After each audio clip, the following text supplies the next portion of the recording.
দেশের সীমান্ত রক্ষার পাশাপাশি মাদক ও চোরাচালান রোধ সহ দায়িত্বপূর্ণ এলাকায় শান্তি ও সম্প্রীতি রক্ষা, আর্থসামাজিক উন্নয়ন, কৃষি, শিক্ষা, ত্রাণ, চিকিৎসা ও আর্থিক সহায়তা, খেলাধুলা সামগ্রী বিতরণ এবং বিভিন্ন ধরনের জনসেবামূলক কর্মকাণ্ডেও অগ্রণী ভূমিকা পালন করছে border guard Bangladesh BGB.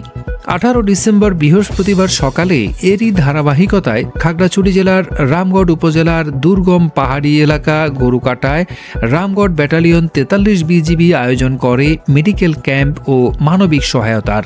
Ramgarh উপজেলা সদর থেকে প্রায় 15 কিলোমিটার দূরের এই দুর্গম এলাকায় বসবাসরত 2 শতাধিক অসহায় পাহাড়ি বাঙালি জনগোষ্ঠীর মাঝে বিনামূল্যে চিকিৎসা সেবা ও প্রয়োজনীয় ওষুধ বিতরণ করা হয়।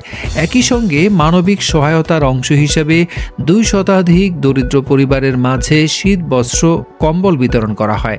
রামগড় ব্যাটালিয়ন 43 বিজিবি অধিনায়ক lieutenant colonel Mohammad Ahsanul Islam PSC, Ramgarh জোনের উপ অধিনায়ক মেজর ফারজিন ফাহিম ও medical officer major Atasi Debnath এ সময় উপস্থিত ছিলেন। ব্যাটালিয়ন অধিনায়ক lieutenant colonel Mohammad Ahsanul Islam PSC জানান, দায়িত্বপূর্ণ এলাকায় বসবাসরত গরিব ও অসহায় মানুষের জীবনমান উন্নয়নে বিজিবি নিয়মিতভাবে এ ধরনের মানবিক ও জনকল্যাণমূলক কার্যক্রম পরিচালনা করে আসছে। এই দুর্গম পাহাড়ি অঞ্চলে লোকজনদেরকে নিরাপত্তা দেওয়ার পাশাপাশি আমরা চেষ্টা করছি যারা আপনার চিকিৎসা সুবিধা বঞ্চিত তাদেরকেও কিছুটা চিকিৎসা সহায়তা প্রদান করা,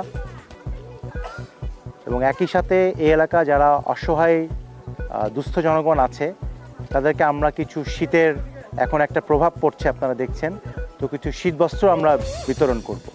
বিজিবি সবসময় যে এলাকার জনগণের পাশে আছি সেই ধারা আমরা সবসময় বজায় রাখব।